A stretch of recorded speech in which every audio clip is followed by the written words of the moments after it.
Eh, Voy a empezar con un breve repaso de lo que vimos en la clase anterior, por si alguno no pudo venir o tuvo problemas en las conexiones. Y posteriormente ya nos centraremos con un poco más de profundidad en la clase, en la continuación de la clase.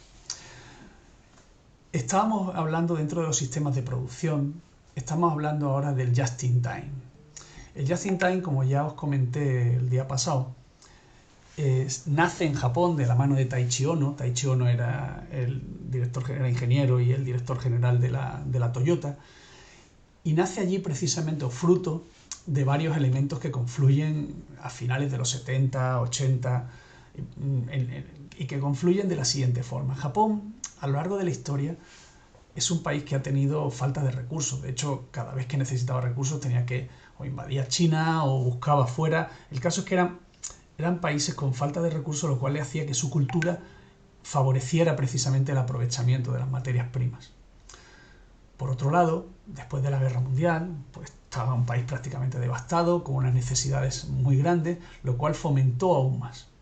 Si a esto le añadimos que en los años 70 lo que era la industria occidental se estaba mecanizando a marchas forzadas, aplicando lo que es la tecnología de los ordenadores a la producción, etc. Estaban muy focalizados a producir mucho, y lo que era el despilfarro, pues no lo tenían ellos muy en cuenta. Es decir, si había piezas que se desaprovechaban, bueno, estaban mucho más enfocados en sacar producción. En los años 70 ocurre la crisis del petróleo, donde varios países se unen y suben de forma repentina el precio del petróleo. ¿Y eso qué conlleva? Pues encarecimiento de materias primas, encarecimiento de productos, caídas del mercado. Claro, esto cogió a la industria occidental, pues la cogió prácticamente sin posibilidades, porque fue muy repentino. Y ahí es donde Japón, que sí que realmente estaba muy pendiente de esta falta, cogió su ventaja competitiva. Bueno, pues este sistema es el que vamos a abordar en esta breve presentación. El sistema Just-in-Time tiene dos estrategias, como podéis ver ahí en la transparencia. Una es eliminar toda tarea innecesaria o fuente de despilfarro. Es decir, si nosotros estamos fabricando mesas y tenemos un tablero y lo estamos cortando y estamos desaprovechando mucha materia prima, hay que enfocarse para intentar no hacerlo. Si hacemos tareas que no son necesarias para conseguir el proceso, hay que enfocarse en eso para eliminarlo. Por otra parte, tiene una estrategia que es magnífica, que es fabricar lo que se necesita en el momento que se necesite y con la máxima calidad posible. Esto sería la panacea. No se puede aplicar, desgraciadamente, a cualquier sistema. Tiene que haber una serie de consideraciones que lo permitan, ¿no? Una serie de características. Pero lo que sí está claro es que lo consiguen con una serie de elementos que vamos a explicar ahora. O sea, fabricar lo que se necesita, no más. Si se fabrica más, se considerará despilfarro. ¿Cuándo se necesita? Porque si no, habría que almacenarlo, y el almacenamiento es un despilfarro. Y con la máxima calidad posible. A continuación vamos a hablar de la filosofía, de la teoría de los 5 ceros, en este caso de Archie Serger, los cuales nos ayudan a introducirnos un poquito más en este tipo de filosofía.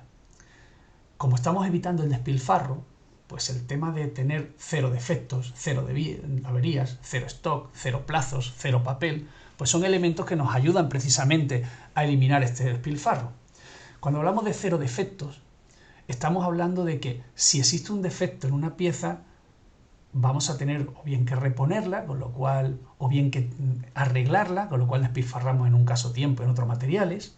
Es decir, hay que intentar evitarlo porque iría en contra del despilfarro. ¿Y cómo vamos a conseguir eso? Pues con procesos de calidad. Como ya veréis en las asignaturas de calidad, todo lo que es la calidad orientada a los procesos y un montón de normativas que nos permiten precisamente asegurar que el proceso se hace de determinada manera para conseguir que el producto en un porcentaje muy alto salga correctamente, ¿no? Por eso tenemos lo que es el control estadístico de procesos, etc. Por otro lado, 0 averías. Claro, si necesitamos tenerlo justo a tiempo, no podemos tener averías que no nos lo permitan. Incluso si tendremos que saber que ese mantenimiento tampoco nos debe llevar a un despilfarro. Luego hay que trabajar con mantenimientos adecuados, como el mantenimiento productivo total, etcétera, para evitar precisamente que se produzcan averías. Cero stocks está claro, no hay mucho que hablar. Cero plazos también, o sea, necesitamos conseguir que el cliente no tenga que esperar, porque es una parte de nuestra estrategia. Y la otra es cero papel. El cero papel, cuando se habla de cero papel eliminando la burocracia en favor de la sencillez, lo que estamos tratando realmente es que el sistema no retrase y además no burocratice, no haya tareas que se despilfarre a nivel de control, de firmas, de revisiones, etcétera. Para eso veremos cómo utilizan el sistema Kanban, que nos va a ayudar a conseguirlo. Visto esta parte de filosofía y objetivos del Just in Time, lo siguiente que vamos a ver son algunos de los elementos, que son los que vamos a ver aquí en este curso, que utiliza el sistema Just in Time y que con esto se puede conseguir precisamente las estrategias anteriores. Aquí no están todos, es una representación de los más importantes. Como ya sabéis, existen otros cursos ya más especializados los que se pueden entrar ya en todos. Pero están los que considero que son más importantes. Estos elementos se pueden utilizar independientemente que no estemos utilizando la filosofía Just in Time, porque como vais a ver, son herramientas que pueden ser muy buenas para otro tipo de sistemas o para partes de los sistemas. Como ya hemos hablado en otros temas, el Just in Time puro posiblemente haya que combinarlo con otros sistemas. En fin, nosotros vamos a empezar en primer lugar por el nivelado de la producción. Después pasaremos a sistema Kanban, sistema SMED, la estandarización de operaciones, etc. Y así llegaremos a ver un poco los principales. Comencemos con el nivelado de la producción. El nivelado de la producción, aquí estáis viendo un ejemplo que os lo voy a explicar ahora. El nivelado de la producción lo que significa es que el Just in Time, para conseguir precisamente el justo a tiempo, que las cosas lleguen cuando se necesitan, como se necesitan, etc., requiere dos elementos. O que la demanda, es decir, los sistemas a los que nosotros estamos sirviendo, tienen que cumplir al menos dos cosas. Uno es que no haya una gran variedad de productos. Y la otra es que sea suficientemente estable. Porque fijaos, esto es como si pusiéramos, aquí al lado lo voy a poner, como si tuviéramos un barco de remos, ¿no? Aquí, por ejemplo, estáis viendo cómo hay un señor que va dando pom, pom, pom, y otros que van dando el ritmo, porque en el Just in Time precisamente esto es lo clave. La clave es el ritmo. El ritmo significa que vamos a hacer las cosas de manera constante, constante, constante.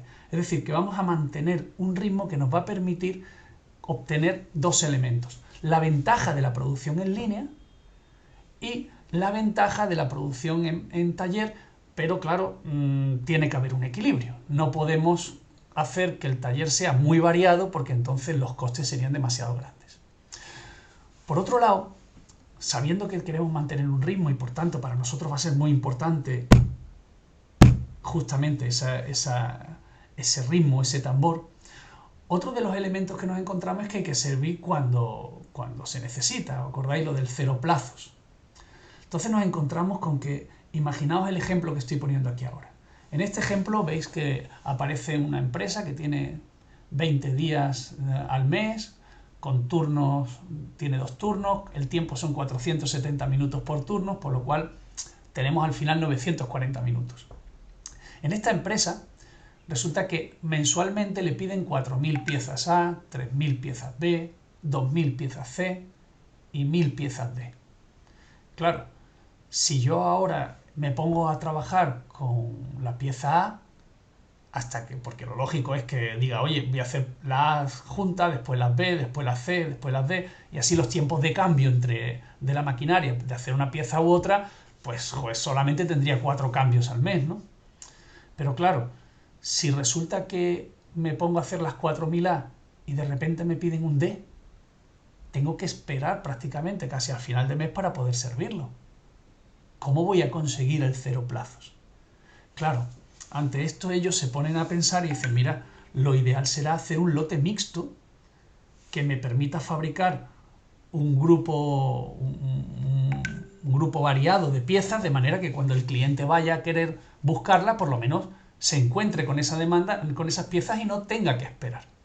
Y entonces calculan un determinado tamaño de lote, un determinado secuencia, la cual nosotros vamos a entrar de una forma muy, muy grosera, muy bestia a enseñarla, aunque luego tiene detrás una serie de algoritmos que también permite su equilibrado, etcétera, el cual se ven en el segundo curso, como os digo.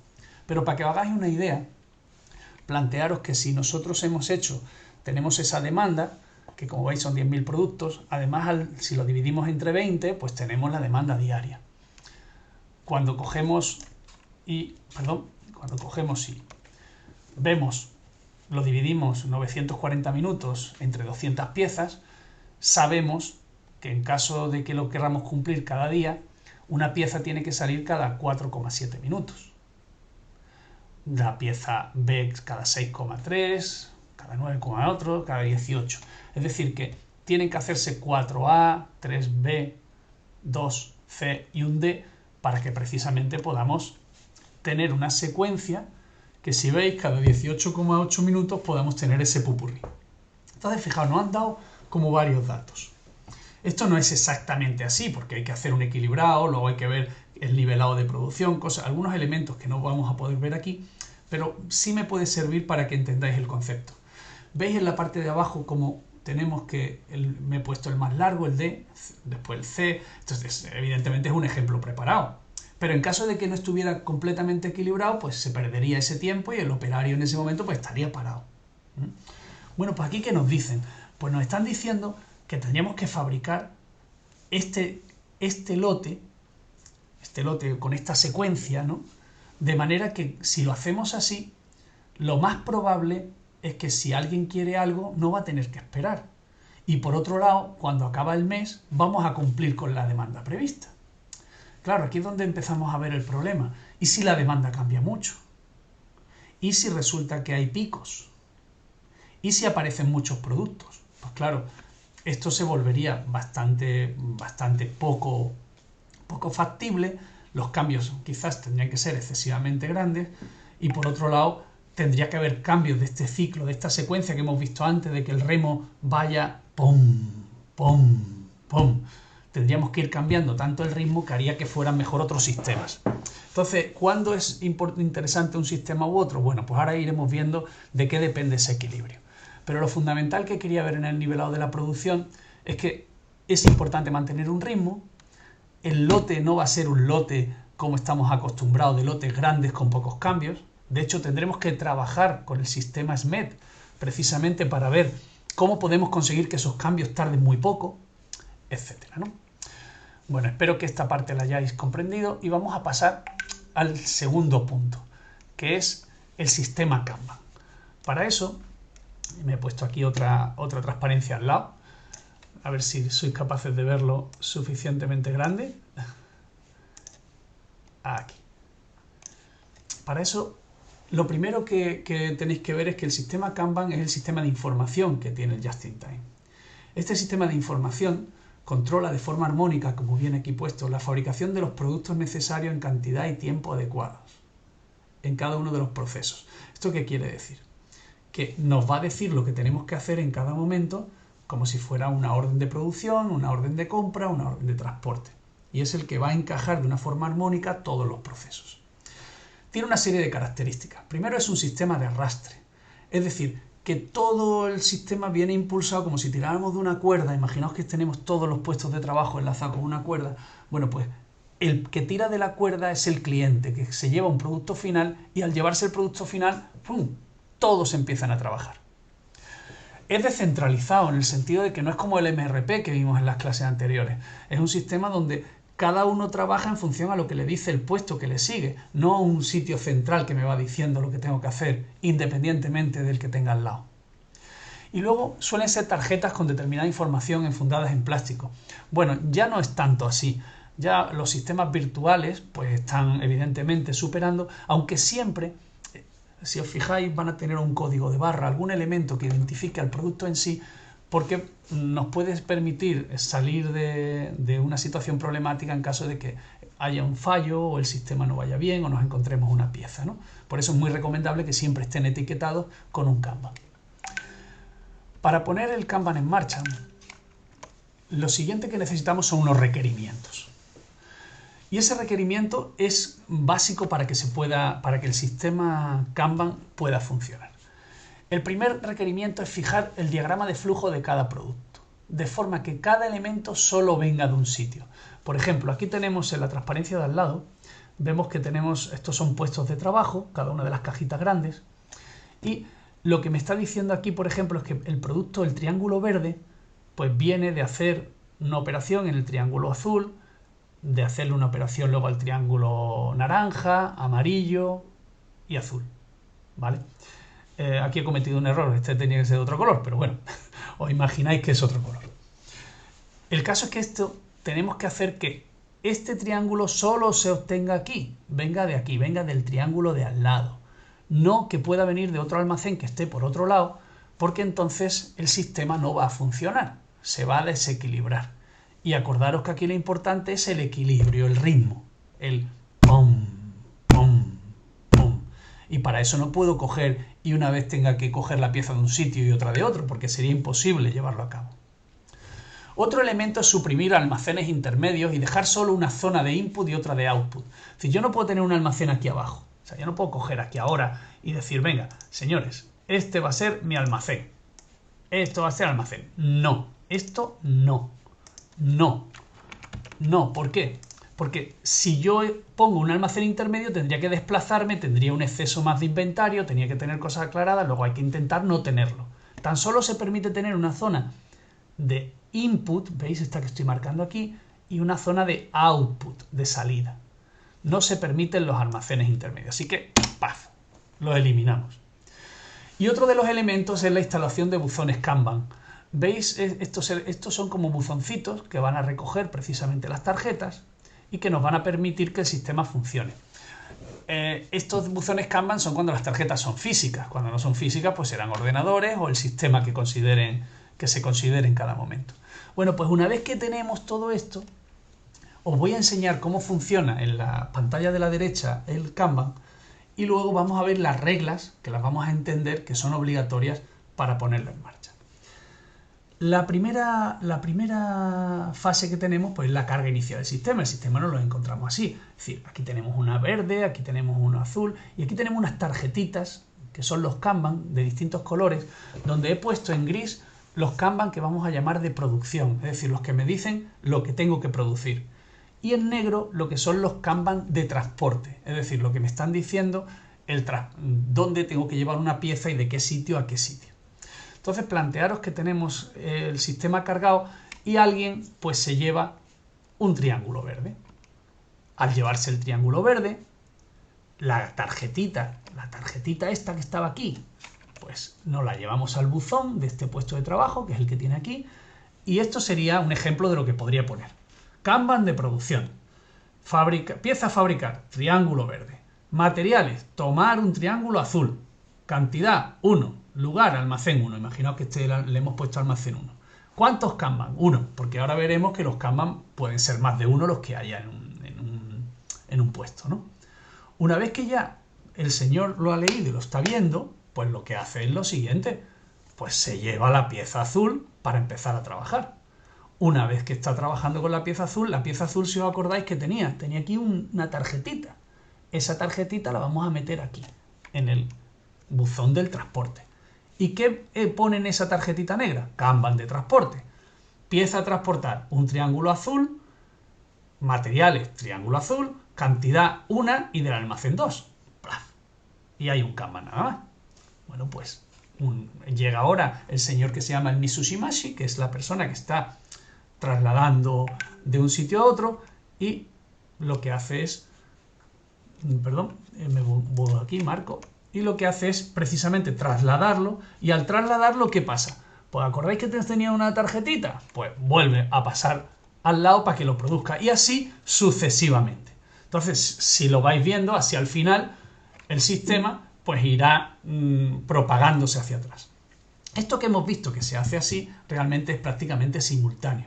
Y aquí es donde es importantísimo el ritmo. Os tenéis que imaginar que cada vez que pasa algo es como si los remeros que antes hemos puesto, ¿vale? Los remeros que antes hemos puesto, pues van a ritmo. ¡Pum! ¡Pum! ¡Pum! ¿No? Lo ponemos así. Y todo simultáneamente. Este señor que está aquí, pues sería el jefe de la línea. El que iría precisamente dando vueltas por la célula y viendo que todo el ritmo va bien. Y es el que en un momento dado va a permitir que se cumplan todas estas reglas Kanban, o va a utilizarlo para mejorar el sistema, como veremos ahora. Vamos a empezar con la primera de las reglas. El proceso posterior recogerá del anterior los productos necesarios en cantidades precisas, en lugar y momento oportunos. Es decir, cuando estábamos aquí, este señor solo va a recoger de aquí un triángulo azul y solo un triángulo azul. Imaginaos que aquí hay más. Pues solo uno, y lo va a recoger solo cuando la tarjeta se lo diga, ni antes ni después. Imaginaos que lo recoge antes. Resulta que la tarjeta le diría que coge otro y empieza a acumular aquí inventario. No puede coger más cosas. Sin Kanban no se puede recoger nada, porque entonces estaría haciendo algo que no le han pedido. Y lo de que el Kanban debe adherirse al producto físico ya estáis viendo por qué. Porque si en un momento dado no tiene Kanban, cuando esto se recoja, no se lo dirá al transporte y el transporte no lo va a llevar. Claro, la cadena se quedaría cortada. ¿De acuerdo? Luego, esta regla es muy importante. La segunda regla, la que el proceso precedente tiene que fabricar la cantidad que ha recogido. Evidentemente, este solo tiene que fabricar lo que le han pedido, no puede fabricar más. Y además, imaginaos que aquí han llegado varias tarjetas. Pues empieza siempre fabricando en orden FIFO, es decir, primera llegada, primera salida. ¿Vale? Primera llegada, primera salida. Y así es como debe trabajar. La tercera regla es que los productos defectuosos nunca deben pasar. Claro, imaginaos que yo le he pasado el triángulo y ahora este triángulo no funciona, está roto, no puedo hacerlo. Se vuelve a parar la cadena. Claro, si se vuelve a parar la cadena, nuevamente tenemos que esto no podemos conseguir que llegue al ritmo que tiene que llegar, no se le pasan las órdenes adecuadas, no se pueden hacer ni productos defectuosos ni operaciones defectuosas. Pero sabemos que esas van a ocurrir. Luego, como esas van a ocurrir, porque es obvio que aunque por mucho que lo intentemos, van a ocurrir, pues hay estas personas que antes iban diciendo, que ¿os acordáis en la película que le hemos puesto, donde nos encontramos al señor que iba dando vueltas? Bueno, por ahí va dando vueltas, ¿no? Que van por aquí paseando y mirando. Son los que en un momento dado pueden o poner un Kanban o decir, señores, hay que ayudar a este puesto, y tienen lo que se llama un dispositivo de emergencia, es decir, todo como un protocolo que tienen que trabajar cuando una máquina se ha averiado, por ejemplo, ¿no? El caso es que además tienen ese protocolo de tal manera que son capaces de cumplirlo también en un track time, a ritmo, para que la fábrica a lo mejor pierde un paso, pero en el siguiente vuelven a estar a ritmo. Han estudiado precisamente todos esos problemas que pueden haber. La cuarta regla es que el número de Kanban debe minimizarse. Claro, fijaos aquí que un triángulo, un Kanban. Dos triángulos, dos Kanban. Tres triángulos, tres Kanban. Entonces, ¿qué ocurre? Que a veces, precisamente porque el ritmo de un puesto es superior al del otro, la forma de equilibrarlo es teniendo aquí un pequeño estocaje. Claro, si tenemos que intentar minimizar el stocks, uno de los elementos precisamente es que no haya Kanban, porque el Kanban implica inmediatamente un producto. ¿Qué pasa? Pues tenemos que intentar que no existan. ¿Y eso cómo se consigue? Pues haciendo lotes más pequeños, intentando que esas máquinas que van más lentas trabajen más rápido, o poner una máquina con mayor capacidad, etc. Y como veis aquí, pone que la autoridad se delega en el supervisor. ¿Por qué? Porque como ya hemos hablado, por mucho que queramos automatizar y tener los tiempos medios exactos, nos encontramos que si tú tienes, esto es una exageración, pero si tienes un tiempo medio de 10, puede ser que unas veces se tarde 5 y otras veces se tarde 15. Con lo cual, cuando tardas 5 no tienes problema, porque el otro espera. Pero cuando tardas 15, no has dado la orden al anterior, has desequilibrado la cadena.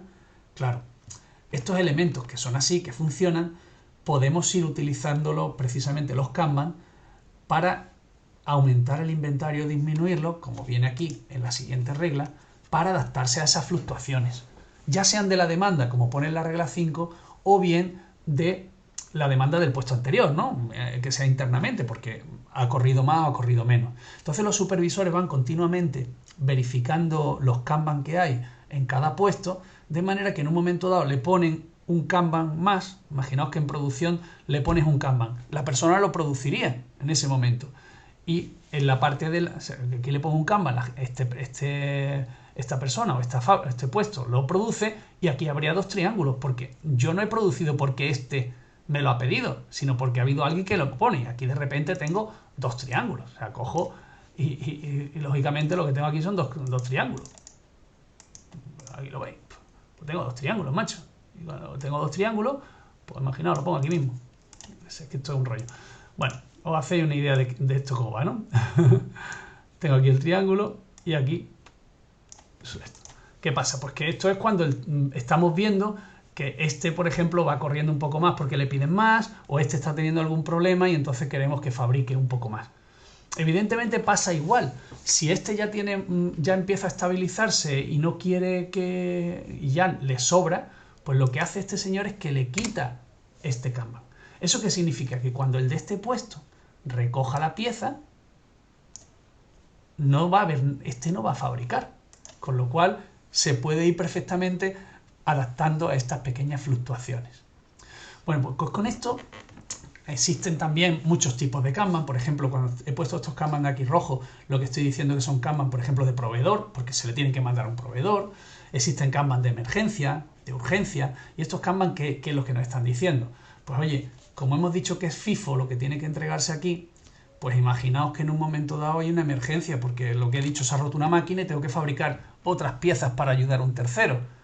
¡Plaf! Me ponen una tarjeta de emergencia o de urgencia, según sea el problema, y evidentemente se salta la regla FIFO. Cuando el señor ve que hay una tarjeta roja, la pone delante de todas y la hace, ¿no? Y así se va regulando de una forma automática y descentralizada todo el sistema de producción.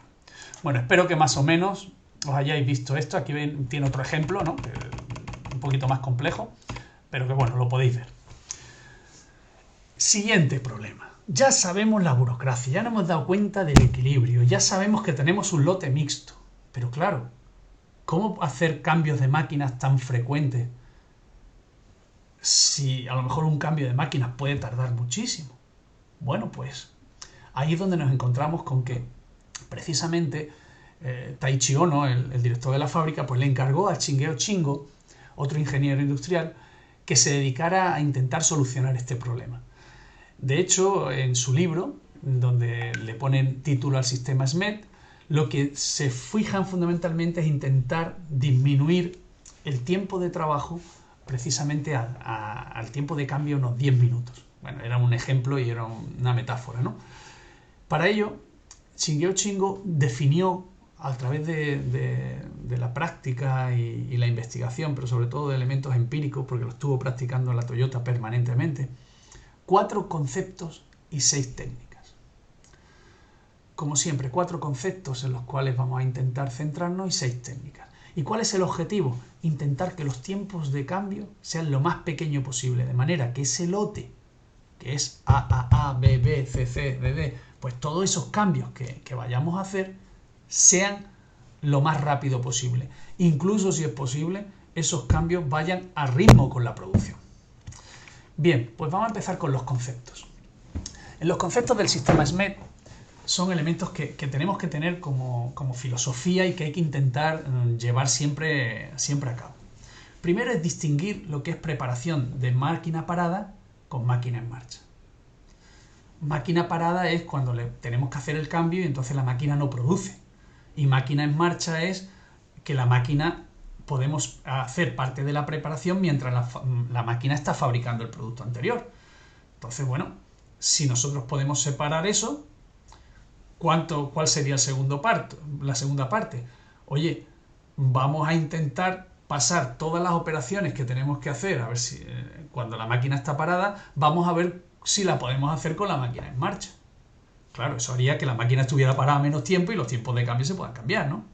Por otro lado, procesos de ajuste, procesos, por ejemplo, de poner la plantilla, de fijar elementos para que se puedan cortar. Todo ese tipo de temas vamos a intentar a ver si con sistemas mecánicos, etcétera, podemos hacerlo. Y por último, si somos capaces incluso de eliminar la fase de preparación. Por ejemplo, intentando que el orden de las piezas haga que no sea necesario hacer cambios. Imaginaos que estamos haciendo una limpieza de tejidos y es de oscuros a claros. Pues ahí tendríamos que hacer limpieza. Ahora, si es de claros a oscuros, posiblemente podamos eliminar parte de las preparaciones, ¿no? Porque ya no mancharían. Los tejidos claros no generan colores que fastidien a los oscuros. Bueno, es un ejemplo, ¿no? Y luego tenemos técnicas. La primera técnica es estandarizar las acciones de preparación con la máquina en marcha. Para eso vamos a fijarnos en un sistema SMED clásico, ¿no? Como sería la Fórmula 1, que la tenemos todos claros, cuando van a hacer el cambio de ruedas. Resulta que todas las operaciones, por ejemplo, en el cambio de ruedas, están estandarizadas. De hecho, solo vamos a plantear la estandarización, como dice la segunda regla, desde un punto de vista para el cambio. No necesariamente tiene que estar estandarizado para la producción en continuo, sino para el cambio. Es decir, podemos tener incluso herramientas específicas para ello. Por supuesto, vamos a utilizar siempre que podamos sujeciones de manejo rápido. ¿Por qué? Pues para no tener que hacer muchas vueltas. Por ejemplo, cuando vamos aquí, esta es una sujeción de manejo rápido. ¿Veis? En forma de pera. Meto el tornillo, giro y ya está sujeto. O esta tuerca. ¿Os imagináis dando todas estas vueltas? Cada una de las lamas hasta abajo. Podemos tirarnos 20 segundos. Esto sería clac, para, y en un cuarto de giro ya está cerrada, ¿no? Este tipo de historias. Utilizar instrumentos suplementarios tipo revólver, ¿no? Como por ejemplo el torno que habéis visto en fabricación, que se le van poniendo las brocas, ¿no? Y en un momento dado, simplemente con un giro, pues ya tenéis la broca ya cambiada, no tenéis que parar el sistema, desmontar y ponerlo. Utilizar operaciones en paralelo. En la Fórmula 1 lo tenemos claro.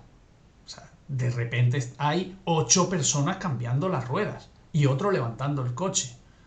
¿Eso qué significa? Que si fuera una sola persona tardaríamos muchísimo más tiempo.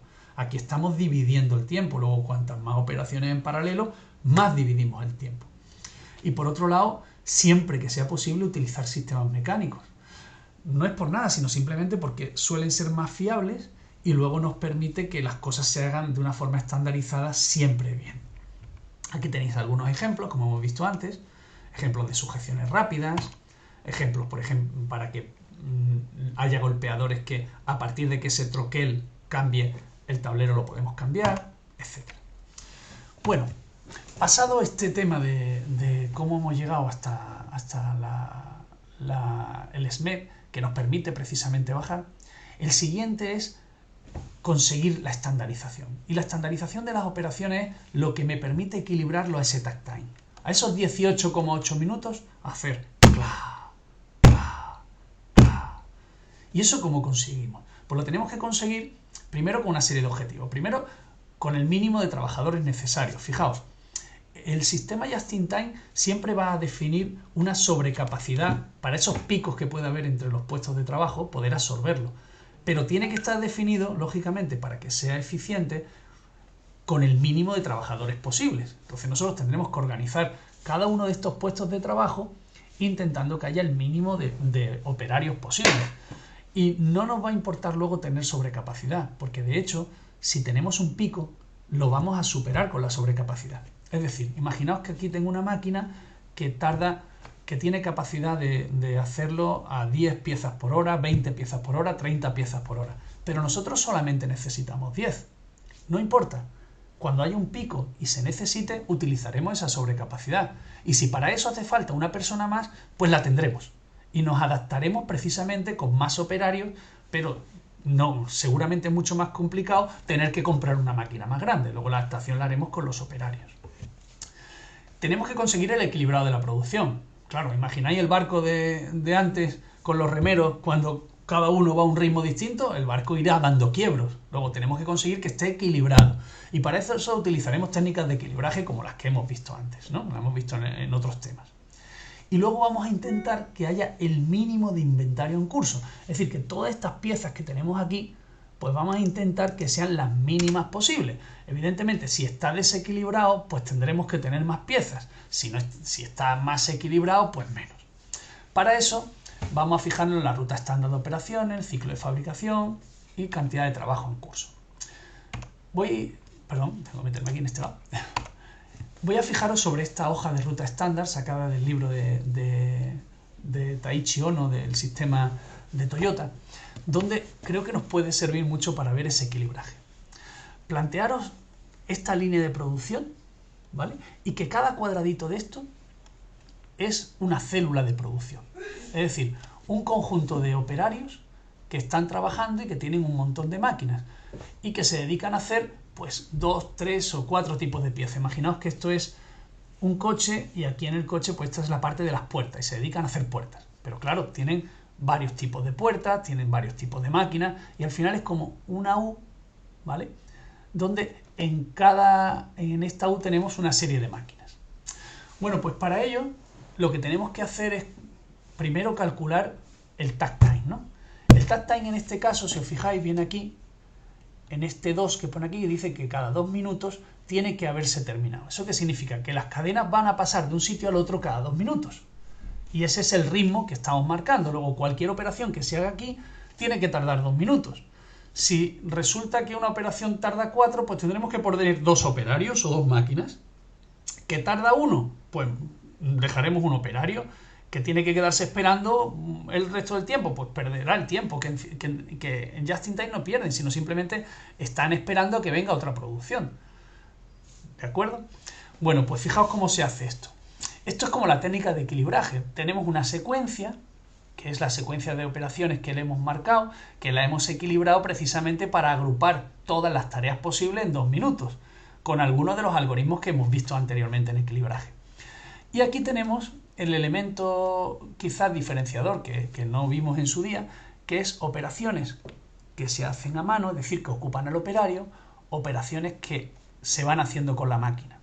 Entonces, fijaos cómo se pinta esto. El operario toma material de la paleta.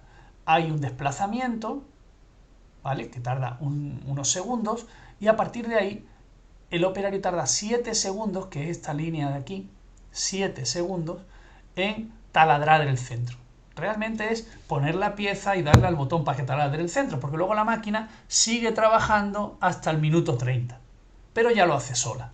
Cuando deja la pieza colocada y le ha dado al botón, se traslada a la máquina de chaflanar y pone otra pieza, ¿vale?, la cual la deja colocada y sigue trabajando. Y así continuamente hasta que llega a la última puesta, en el cual acaba la última operación.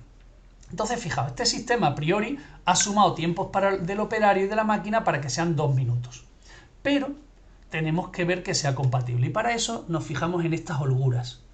Si veis aquí, si esta máquina cuando la pone aquí sigue trabajando y tarda más de 2 minutos, resulta que cuando el operario en el ciclo fuera a meterlo, se encontraría la máquina que podía estar trabajando. Imagináis esta que va en rayitas punteadas acabara aquí, pues tendría que esperar aquí, con lo cual tendríamos todo este tiempo perdido.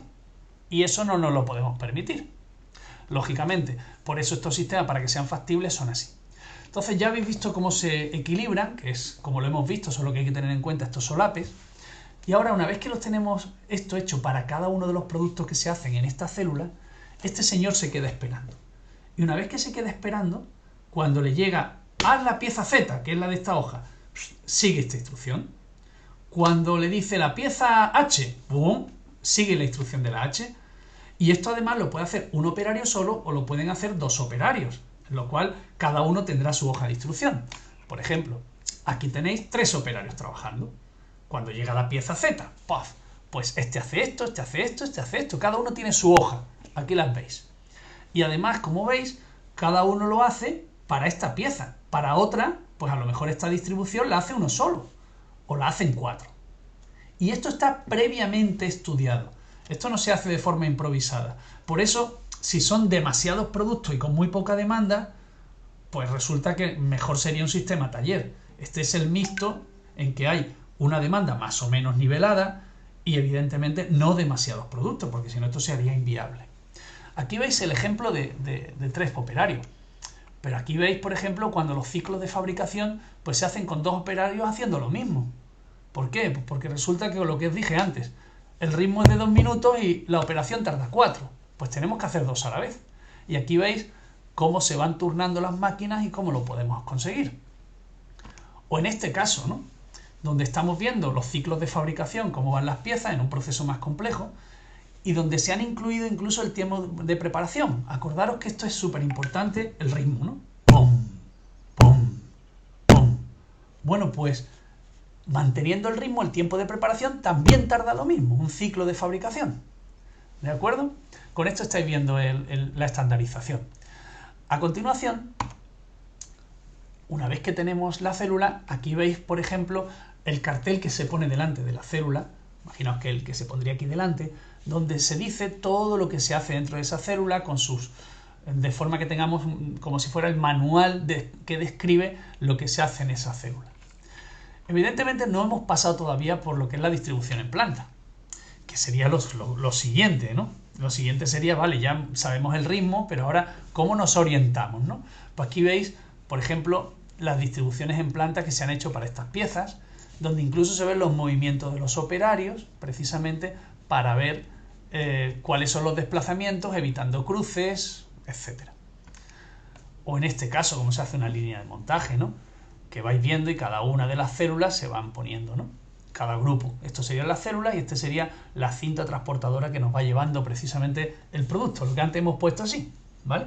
Estos serían los talleres, estos elementos, y la línea pues estaría aquí pasando el producto. Por supuesto, si tenemos cosas que se llaman jaulas de pájaro, imagina un operario completamente rodeado de máquinas, etcétera, esto no es viable.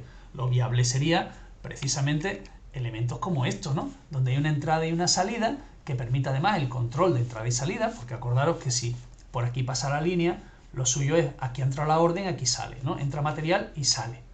Y lo tenemos perfectamente controlado con una línea. Si ahora aquí pusiéramos una máquina, imaginaos que aquí pongo una máquina y el operario está aquí dentro, pues evidentemente estaríamos entorpeciendo. Eso se llamaría jaula de pájaro, ¿no? En fin, son elementos que se utilizan dentro del Just in Time. Visto esto, ya hemos visto la estandarización y ahora vamos a entrar en el sistema de sugerencias. Sistema de sugerencias, o también sistema de mejora continua, que se le ha llamado muchas veces, más que mejora continua, perdón, de círculos de mejora continua, donde la gente lo que empieza es a proponer, pues sigue una etapa muy básica, ¿no? También han aparecido muchísimos sistemas dentro del Lean Manufacturing, de distintos tipos de workshop. Bueno, hay un montón de fórmulas, pero básicamente siguen esta pauta, ¿no? Se definen unos problemas, se examinan, se generan las ideas, sumario. Por tanto, no voy a entrar mucho más ahí porque sé que lo vais a ver. Pero lo que sí quiero insistir aquí es que es muy importante definir el problema. Y en el Just in Time, la definición de los problemas suele ser más sencillo que en otros sistemas. Porque aquí, acordaros, estamos buscando el ritmo. Y al tener claro cuál tiene que ser nuestro ritmo y cuáles son los elementos que me pueden impedir conseguir ese ritmo, el problema es mucho más fácil de definir. Puesto que no es lo mismo que en otra empresa que no sigue Just in Time, que tienen piezas muy variadas, que los problemas son muy diferentes, a tener muy claro que necesitamos conseguir que los operarios mantengan el ritmo de 2 minutos en esta pieza y hay un elemento que me lo impide.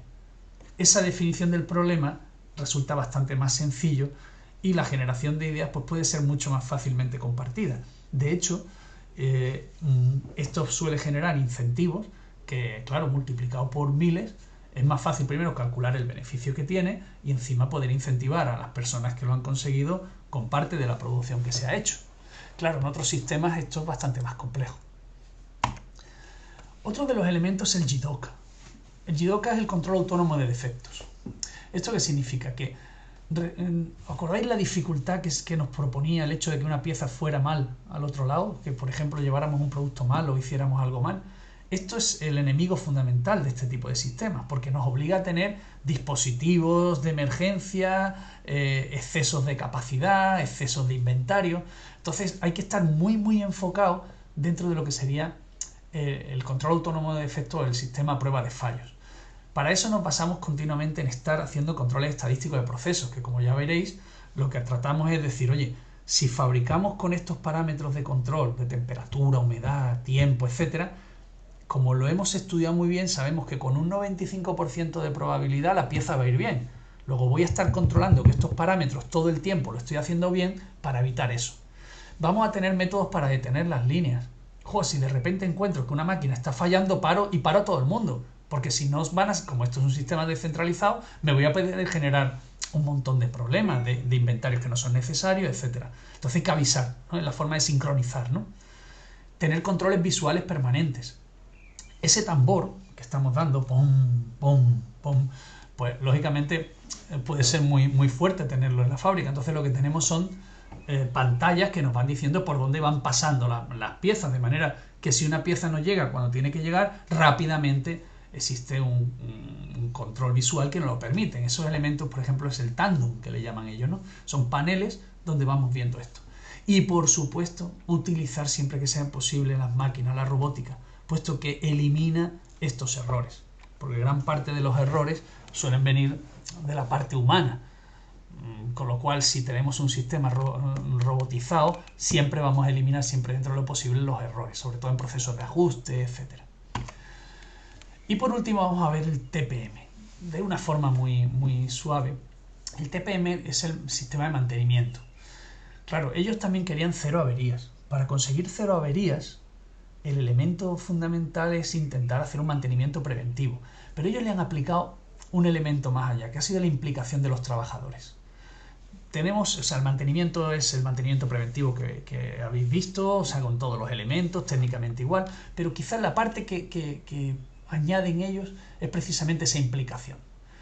Y por eso pongo estos principios. Es crear una estructura corporativa con la máxima eficiencia en el sistema de producción. Es decir, todo el mundo tiene que saber que tiene que hacer tareas para cuidar las máquinas, para intentar estar pendiente de lo que pasa con sus máquinas. Así también la arquitectura de la planta, es decir, que estén las máquinas en las que se le pueda hacer el mantenimiento adecuado, incluso gran parte cuando está la máquina en marcha. Acordaros que con el sistema SMED vamos a tratar de hacer mantenimientos, cambios, etcétera, e intentar que se haga mientras incluso la máquina está en marcha, ¿no? Se aplica a todos los departamentos, porque esto es una filosofía. No puede ver que alguien lo hace y alguien que no, porque eso haría que no se llevara suficientemente firme, ¿no? Se aplica a todos los emplearios y hay que intentar llevar a las 0 pérdidas. Y las pérdidas ya las tienen en estos 6 pérdidas, porque claro, son las pérdidas que hemos estudiado cuando hablamos de la fiabilidad en máquinas, ¿no? Las debidas a fallos, lógicamente, de las piezas, a ajustes, a paradas cortas, a caídas de velocidad, a defectos irreoperados o las arranques, ¿no? Que son los puntos donde más problemas hay. Bueno, pues con esto vamos a dar por terminado este primer tema y que es, como veis es un resumen, para que tengáis un poco cómo va esto y ya está. Venga, continuamos. Corto.